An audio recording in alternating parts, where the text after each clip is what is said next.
사랑의 하나님, 하나님의 은혜로 한 주간을 살게 하시고 매 순간 하나님의 도우심을 통하여 꿈 같은 상황 속에도 평안함을 누리게 하시니 감사합니다. 하나님, 우리가 늘 연약하고 부족한 인간임을 고백하게 하여 주시옵소서. 우리는 늘 혼자서 감당할 수 있다는 자신감에 빠져 있습니다. 때로는 우리가 충분히 스스로의 삶을 다스릴 수 있다고 믿을 때가 있습니다. 또한 내가 누군가를 힘껏 도울 수 있을 거라 믿을 때가 있습니다. 그러나 주님, 인간이 계획하는 것을 직접 실행에 옮기시는 분은 주님이신 줄 고백합니다. 길을 만드시고 열어주시는 분은 주님이신 줄 고백합니다. 하나님의 역사하심 앞에 우리는 그저 우리의 부족함을 느낄 수밖에 없습니다. 하나님을 더욱 의지하여 주님의 때에 주님의 일이 이루어지도록 우리가 더욱 겸손한 자세로 기다리고 기대하게 하여 주시옵소서. 주님, 올해 지속되는 코로나로 인하여 많은 이들이 어려움을 겪고 있습니다. 어려움 가운데에서 우리가 진정 회복해야 할 문제들이 해결되게 하시고 물질적이고 세상적인 가치관을 벗어나 진정한 가치를 재발견하는 시간들이 되게 하여 주시옵소서. 빠르게만 지나가던 곳에서 멈춤을 통해 우리를 되돌아보고 앞으로의 지속 가능한 삶에 대해 고민하며 함께 더불어 사는 삶에 대해 진지한 고민들을 이 시대에 저희들이 감당하게 하여 주시옵소서. 홍수 피해로 지금도 낙심해 있는 이들의 마음을 돌보시고 많은 이들의 손길을 통해서 하루속히 피해 현장이 복구되게 하여 주시옵소서. 또한 지금 이 시간에도 고통 가운데 울부짖는 이들을 주님의 자비의 손길로 도와주시길 원합니다. 오늘 말씀을 통하여 우리의 마음이 깨어지게 하시고 주님의 일을 바라보게 하여 주시옵소서. 사랑이 많으신 예수님의 이름으로 기도드립니다. 아멘. 너희 안에 이 마음을 품어라. 곧 그리스도 예수의 마음이니 그는 근본 하나님의 본체시나 하나님과 동등됨을 취할 것으로 여기지 아니하시고 오히려 자기를 비워 종의 형체를 가지사 사람들과 같이 되셨고 사람의 모양으로 나타나사 자기를 낮추시고 죽기까지 복종하셨으니 곧 십자가에 죽으심이라. 이러므로 하나님이 그를 지극히 높여 모든 이름 위에 뛰어난 이름을 주사 하늘에 있는 자들과 땅에 있는 자들과 땅 아래에 있는 자들로 모든 무릎을 예수의 이름에 꿇게 하시고 모든 입으로 예수 그리스도를 주라 시인하여 하나님 아버지께 영광을 돌리게 하셨느니라. 그러므로 나의 사랑하는 자들아, 너희가 나 있을 때뿐만 아니라 더욱 지금 나 없을 때에도 항상 복종하여 두렵고 떨림으로 너희 구원을 이루라. 너희 안에서 행하시는 이는 하나님이시니 자기의 기쁘신 뜻을 위하여 너희에게 소원을 두고 행하게 하시나니 모든 일을 원망과 시비가 없이 하라. 아멘. 하나님의 말씀입니다. 다 자리에 앉아주시기 바랍니다. 하나님 감사합니다. 오늘도 귀하고 복된 성일 하나님 은혜 가운데 저희들 하나님 예배하게 하시니 감사드립니다. 이 시간 부족한 중 하나님의 말씀을 전하고자 하오니 주님의 말씀만이 전하여지도록 인도하여 주시옵소서. 예수님의 이름으로 기도드리옵나이다.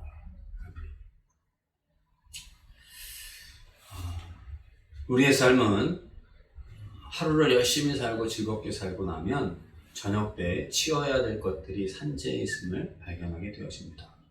며칠 전에 제가 산책을 하는데 주변에 보니까 생활 쓰레기들이 어마어마하게 나와 있는 것을 볼 수가 있었습니다. 그 길을 가득히 메워서 지나가기가 좁을 만큼 쌓여져 있는 쓰레기들을 보면서 우리가 참 살아간다는 것이 이렇게 공급받는 것도 많지만 치워야 될 것도 많구나, 이런 생각을 문득 하게 되어졌습니다. 그런데 이런 생각은 우리가 우리의 생활에서만이 아니라 우리의 내적으로 영적으로 살아가는 모든 부분에 있어서도 영육간 모든 면에서 그렇다라는 생각을 하게 되어졌습니다. 우리가 하나님의 은혜 가운데 우리의 마음이 기뻐야 우리가 살 수 있죠. 감사해야 살 수 있지 않습니까? 우리가 공고하기만 하고 절망 가운데 있으면 우리의 삶이 얼마나 힘들겠어요. 하나님이 주시는 그런 기쁨과 은혜가 우리에게 충만할 뿐만 아니라 그렇게 되어지려면 우리가 버려야 될 것이 있더라 하는 것입니다. 바울은 이런 것을 이렇게 말씀합니다. 그러나 무엇이든 유익하던 것을 내가 그리스도를 위하여 다 해로 여길 뿐더러 또한 모든 것을 해로 여김은 내 주 그리스도 예수를 아는 지식이 가장 고상하기 때문이라. 내가 그를 위하여 모든 것을 잃어버리고 배설물로 여김은 그리스도를 얻고 그 안에서 발견될 함이니 내가 가진 의는 율법에서 난 것이 아니 오직 그리스도를 믿음으로 말미암은 것이니 곧 믿음으로 하나님께로부터 난 의라. 이렇게 빌립보서 3장 7절에서부터 9절에 말씀하고 있습니다. 이 말씀은 우리가 사도 바울처럼 정말 특심하여서 하나님의 복음을 전하는 모든 일에 전심전력하고 목숨을 내놓지 않는 만큼 그렇게 헌신하였기 때문에 우리가 그렇게 갖는 그런 헌신을 우리가 목표로 살아가야 하기 때문에 가져야 되는 모습일 수도 있지만 그렇지 않다 할지라도 우리는 크리스찬이라고 하는 이름으로 그리스도인이라고 하는 이름으로 살아가는 우리가 반드시 이 바울의 고백을 다시 한번 상기해보고 묵상해야 할 필요가 있다라고 하는 말씀입니다. 바울은 제2차 선교 여행 약 AD 50년경에 알렉산더 대왕의 아버지의 이름을 딴 빌립보에서 성령의 인도하심을 따라 그곳에 교회를 세우게 되어집니다. 그리고 그 교회와 아주 긴밀한 관계를 보내고 10여 년이 지나서 바울이 로마의 죄수의 신분이 되었을 때의 이야기입니다. 바울이 죄수가 된 것은 그가 자청했었던 일이죠. 그런데 왜 바울은 죄수가 되기를 자청을 했을까요? 바울이 피하면서 어쩔 수 없이 죄수가 된 것이 아니라 바울은 죄수가 되는 것이 복음을 전하는 일에 있어서 가장 효율적이고 가장 그것이야말로 완벽한 주님의 복음을 전할 수 있는 기회라고 여겨졌기 때문에 그렇게 죄수가 되기를 자청을 했던 것입니다. 그러면서도 오늘 우리가 다 봉독하지 않았습니다만은 빌립보서를 이렇게 읽어보면 자기가 죄수가 된 것 때문에 빌립보 교회 성도들이 낙심하지 말라고 그렇게 권면을 합니다. 그리고 자기가 죄수가 되었기 때문에 거짓 지도자들이 이 틈을 타서 빌립보 교인들의 마음을 하나님 영광 돌려드리는 일을 가리우게 할까봐 그것을 경계하는 일 역시도 바울은 놓치지 않고 있는 것을 보게 되어집니다. 그러면서 구구절절히 빌립보 교회 성도들에게 이야기한 것은 사랑의 그 마음을 담은 서신으로 빌립보서를 보게 되어집니다. 그 내용은 오늘 말씀에 보면 우리가 봉독한 빌립보서 2장 5절부터 14절까지의 말씀에 보면 그 내용이 무엇이냐? 예수 그리스도처럼 살아야 된다라고 하는 거죠. 그러면 그렇게 살려면 어떻게 해야 되느냐? 비워야 된다는 것이죠. 철저하게 버려야 될 것을 버리라고 하는 것과 동시에 또한 주님을 철저하게 의지하라고 하는 그런 말씀을 우리가 함께 봉독한 것입니다. 죄수가 되어도 바울은 빌립보서를 읽어보면요, 기뻐하고 기뻐한다 이런 말을 계속해서 하고 있습니다. 그리고 내가 다시 말하노니 너희도 기뻐하라고 그렇게 권면하고 있는 것을 보게 됩니다. 왜 죄수가 되어도 바울은 그렇게 기뻤을까요? 우리는 죄수가 되지 않고 풍족하게 누리고 모든 것을 누리며 살아가는데도 힘들고 어렵고 공부하고 낙심되는데 바울은 모든 것을 다 배설물과 같이 버리고 나서도 왜 기뻐하고 기뻐할 수 있었고 또 기뻐하고 기뻐하라고 말을 하고 있는 것일까요? 그것은 사도 바울이 진정으로 버렸기 때문이었습니다. 우리는 버리는 척한 적은 많이 있습니다. 생각해 보십시오. 우리가 주님을 위해서 버린 것이 얼마나 됩니까? 근데 바울은요, 실제로 배설물과 같이 버렸다고 했어요. 배설물과 같이. 그리고 바울은 버리고 난 다음에 그에게는 버린 자에게 말씀하신 버리고 난 그 깨끗한 마음에 누구를 모셨느냐? 바로 주님의 임재가 그의 삶 가운데 임하게 되었기 때문에 그는 그것이 죄수의 신분이었건 그것이 감옥이었건 사도 바울은 기뻐하고 감사할 수 있었다라고 하는 사실입니다. 오늘 우리가 결단해야 될 일이 있습니다. 그것은 크리스찬이라고 말하는 우리가 요한웨슬리 목사님처럼 80% 아니면 90%의 크리스찬에 머무는 것이 아니라 우리가 할 수 있는 한 최선을 다해서 100% 정말 주님의 말씀에 순종을 결단하면 그런 결단이 오늘 우리에게 있어야 할 것이라는 사실입니다. 어느 장군이 그런 이야기를 했다고 합니다. 왜 많은 사람이 군대에서 전쟁이 일어나면 전쟁에서 많이 죽느냐? 죽는 사람을 살펴봤다는 거예요. 유심하게. 죽는 사람이 왜 죽느냐 봤더니 이 사람이 실력이 없어서 죽는 게 아니더라는 거예요. 결단하지 못해서 죽더라는 거예요. 적을 보면 적을 쏠 것인가 말 것인가 고민하다가 맞아 죽더라는 것입니다. 우리가 암초에 부딪히면 배가 난파하지 않습니까? 우리 인생에 암초에 부딪혔을 때 우리가 감사하며 기도할 수 있겠어요? 그런데 암초에 부딪혀도 감사하고 기도하라는 것입니다. 순종은 우리에게 감정적인 것이 아니라는 거예요. 우리가 암초에 부딪혔을 때 감사하지 못하고 기도할 수 없는 그 순간에 기도하면 그 암초가 그리스도라고 하는 사실을, 암초가 그냥 암초인 줄 알았더니 보니까 반석이 되신 그리스도라고 하는 사실을 발견하게 하신다라고 하는 사실입니다. 제임스 오시스라고 하는 분이 이런 이야기를 그의 삶 속에서 하는 것을 들으면서, 오늘 우리가 하나님의 은혜 가운데 정말 우리가 살아가고 주님이라고 우리가 고백하지 않습니까? 주님은 나에게 있어서 소중한 관계다, 주님과의 관계가 우리가 소중하다라고 얘기하면 마치 세부라든지 또는 하와이라든지 이런 데 가면 스킨스쿠버를 한다고 하죠. 근데 거기에서 하면 그 바닷가가 너무 아름답다는 거예요. 우리가 지상에서만 아름다운 줄 알았더니 바다 밑에 들어가면요, 그렇게 정말 아름답다라고 하는 이야기를 하더라고요.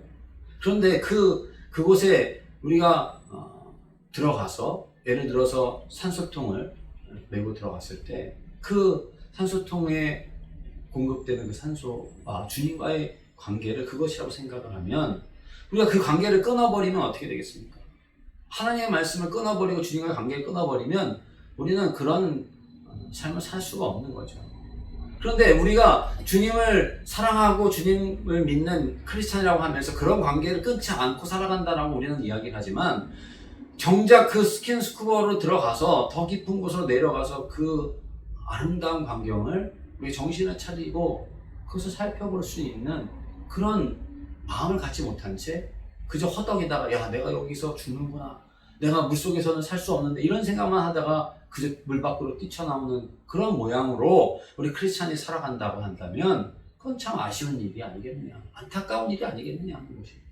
그곳에 내려가서 전복도 따고, 그곳에 내려가서 물고기도 구경하고, 그곳에서 누릴 수 있는 것들을, 하나님 만드신 그 아름다운 생물들을 보면서 우리가 찬양할 수도 있을 텐데, 그곳에서 그저 도망치듯이 아니면 들어가다 말고 나오는 그런 형세가 되어서는 안타까운 일이 아니겠는가 라고 하는 것입니다. 그 한순간도 그런데 우리의 삶에서 하나님 펼쳐주시는 아름다움과 그 은혜가 얼마나 넘칩니까? 그렇기 때문에 오늘 사도 바울은 아래 것만 바라보지 마라. 골로새서에 보면, 골로새 3장에 위의 것을 찾으라, 땅의 것을 생각하지 말고 위의 것을 찾으라. 어떤 철학이나 어떤 세상적인 지식이 우리의 것을 노략질하게 놔두지 말라라고 말씀하고 있는 것입니다.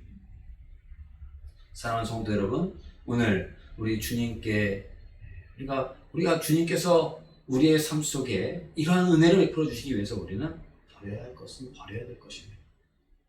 놓아야 할 것은 놓아야 할 것입니다. 그것이 암초에 부딪히는 것과 같을지라도, 그런 충격으로 우리에게 다가온다 할지라도 그 순간에 주님을 의지하여 주님께 뿌리를 내리는 그런 기회를 삼는다고 한다면, 오늘 사도 바울의 고백과 같이 그리스도를 찾는 짓이 가장 고상하다는 사실을 깨닫게 되는 은혜가 우리 모두에게 임하게 될 줄로 믿습니다.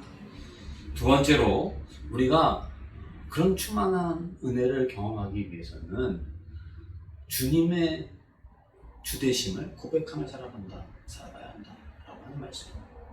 우리가 버린다라고 하는 것을 초점을 두었다고 한다면, 완전히 비우라고 하는 뜻이라는, 어원적으로 그렇게 나와 있습니다.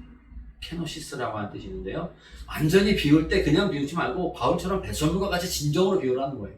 아까워하지 말고 비우고 난 다음에 그 다음에 어떻게 되느냐, 예수 그리스도를 나의 주님으로 인정하라고 하는 것입니다. 그런데 그것도 그냥 인정한 게 아니라 주님으로 인정하라고 하는 것이 무슨 뜻이냐, 우리는 주님이라는 표현을 많이 쓰죠. 근데 주님이라고 하는 표현은 어원적으로 보면 주님은 주인님이라고 하는 그런 뜻이 있습니다. 그리고 더 나아가서는 로마 시대 때는요, 퀴리오스라고 그래가지고 황제에게 붙였던 칭호가 주님이라고 하는 칭호입니다. 또 이교도들도 자신들의 신을 부를 때 퀴리오스라고 그렇게 불렀다고 하는 거죠. 그러면 오늘 우리가 부르는 주님하고는 의미가 다르죠. 우리는 야훼라고 하는 구약 성경에 보면 아브라함에게 찾아오시고 이삭에게 찾아오시고 야곱에게 찾아오셨던 하나님이 야훼 하나님이지 않습니까? 근데 그 야훼 하나님을 유대인들은요, 너무 거룩한 이름이라고 해서 아도나이라고 이렇게 불렀어요. 아도나이. 하나님 이름이 나오면 그냥 옷을 한번 목욕을 싹 하고 그 성경을 읽어야지 그냥 못 읽었고요. 읽을 때도요, 그것을 아도나이라고, 거룩한 이름이기 때문에 그렇게 불렀습니다. 그 아도나이라고 부를 수밖에 없었던 그 이름이 신약에는 퀴리오스라고 그리스도인들이 그렇게 고백하고 있는 것입니다. 로마 황제 될 바가 아니죠. 목숨을 내놔도 주님은 오직 예수 그리스도 그분이시라고 하는 사실을 고백하는 것이 바로 주님이라고 하는 그러한 표현이 되는 것입니다. 오늘 우리의 삶 속에 반석이신 주님이 뿌리가 내려지는 그러한 귀한 은혜가 우리 모두에게 있어야 될 터인데, 바울은 옥중에서도 오히려 사도 바울은 빌립보 성도들에게 이렇게 권면합니다. 너희 구원을 두렵고 떨림으로 너희 구원을 이루라. 이렇게 말씀을 하고 있습니다. 그런데요, 사도 바울이 옥중에서 오히려 더 어려운 것을 권면하고 있죠. 그것을 두고 많은 사람들이 사도 바울은 자기가 베드로나 요한과 또 다른 사도들처럼 주님을 직접 만나지 못했기 때문에 자기의 사도권을 인정받기 위해서 이와 같이 더 서신에 더 리얼하게 쓰려고 많이 애를 썼다. 이렇게 비판하는 사람들도 있습니다. 그런데 사도 바울은 사도됨을 위해서 이렇게 한 것이 아니라 실질적인 삶의 변화를 가져와야 할 것이다 라고 하는 것을 오늘 두렵고 떨림으로 너희 구원을 이루라 라고 말씀을 하면서 또한 여기에 더하여 말씀하시는 것이 무엇이냐면 13절 말씀입니다. 우리 같이 한번 봉독할까요? 13절 시작. 너희 안에서 행하시는 이는 하나님이시니 자기의 기쁘신 뜻을 위하여 너희에게 소원을 두고 행하게 하시나니. 아멘.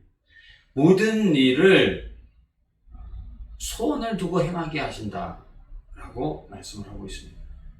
이 말씀은요, 주님께서는 우리에게 그 일을 행할 수 있는 두렵고 떨림으로 주님의 임재를 체험하며 그렇게 살아가야 하는데, 그것이 우리의 결단만으로 되는 것이 아니라 우리에게 소원을 두고 행하게 하시는 하나님이 그 일을 우리가 하고자 하면 그렇게 할 수 있게 도와주신다라고 하는 사실. 우리가 주님을 진정으로 원하면요, 주님을 우리의 주님으로 진정으로 모시기 원하면 주님께서 우리에게 임하셔서 다윗에게 은혜 가운데 역사하셨던 하나님, 사사들에게 고난 가운데서도 그 고난을 이겨낼 수 있도록 민족 가운데 그 고난을 딛고 일어설 수 있는 용기를 주셨던 하나님, 오늘 우리의 삶이 녹록하지 않아도 그 모든 삶을 딛고 일어나서 하나님 앞에 영광을 돌려드릴 수 있도록 역사하신다라고 하는 사실을 말씀하고 있는 것입니다. 십자가의 능력으로 우리는 주님 앞에 드릴 수 있는 이러한 기회를 정말 주님, 나의 주님이시라고 우리의 모든 삶의 부분에, 요 부분은 주님이시고 이 부분은 주님 제가 주인이어야 됩니다. 이런 식이 아니라 모든 삶의 부분에 주님을 인정하고 정말 주님으로 그렇게 모시고 두렵고 떨림으로 우리 안에 착하신 뜻을 두고 행하게 하신, 소원을 두고 행하게 하신 주님의 그 역사가 일어날 수 있는 그런 기회를 놓치지 않고 충만한 가운데 살아갈 수 있는 우리 모두가 되시기를 바랍니다. 오늘 우리가 진정으로 믿고 변화되는 참 우리의 삶 속에 이것이 없다라고 한다면 우리도 너무나도 안타까운 크리스찬의 삶을 살다가 말게 될 것이고, 주님 앞에 섰을 때 우리는 부끄럽고 송구한 마음을 떨칠 수가 없을 것입니다. 사랑하는 성도 여러분, 주님께서는 하나님과 동등됨을 취할 것을 여기지 아니하시고 인간의 몸을 입으셨다고 그랬습니다. 근데 그 인간의 몸이라고 하는 것은요, 그냥 모양만 인간의 모습이 아니라 몰회라고 하는 그런 헬라어를 쓰고 있는데요. 완벽한 인간의 모습으로 그렇게 변화돼서 우리 육신을 입고 우리를 위해서 피를 쏟으시고 우리를 구원하셨다는 사실을 말씀하고 있습니다. 오늘 우리도 주님이 그렇게 우리를 위해서 가난해지시고 낮아지셨다고 한다면 오늘 우리도 무늬만 크리스찬이 아니라 우리도 진정으로 주님을 위해서 나를 피우는 일, 그리고 주님의 주되심을 인정해드리고 올라 이상재 선생님에게 주어진 마지막 호통을 당하는 그런 일들과 같은 인생을 살아가는 것이 아니라 주님께서 우리에게 허락하여 주신 참으로 귀하고 복된 일을 우리가 하나님 앞에 섰을 때만 영광을 돌려드리는 게 아니라 주님께서 오늘 우리와 함께 하신다는 사실을 사도 바울은 두렵고 떨림으로 너희 구원을 이루라 이렇게 말씀하고 있습니다. 오늘 우리가 주님의 그 충만한 은혜 가운데 살아갈 수 있는데 고난 가운데서 불평하고 또 원망하고 짜증내고 이런 인생으로 살다가 간다고 한다면 그때도 죄송한 일이지만 지금 우리도 너무나도 안타까운 인생을 살아가고 있다라고 하는 사실을 우리는 사도 바울의 기쁨에 서신 옥중에서조차 기뻐하며 말씀하고 있는 이 권면을 다시 한번 진지하게 묵상하시고 또 말씀으로 받아서 하나님 그 은혜 가운데 영광 돌리는 복된 삶을 살아가는 우리 모든 성도님들이 다 되시기를 간절히 원합니다. 이제는 우리 주 예수 그리스도의 은혜와 하나님 아버지의 극진하신 사랑과 성령님의 놀라우신 은총이 오늘 이 예배를 드리는 사랑하는 우리 모든 성도님들에게 또 이제로부터 오늘 이 시간 함께 예배드리지만 또 비대면으로 예배하는 우리 모든 성도님들에게도 주님께서 이제로부터 영원토록 함께하여 주옵시며 영광 돌려드릴 수 있도록 이끌어 주옵시기를 간절히 축원하옵나이다. 아멘.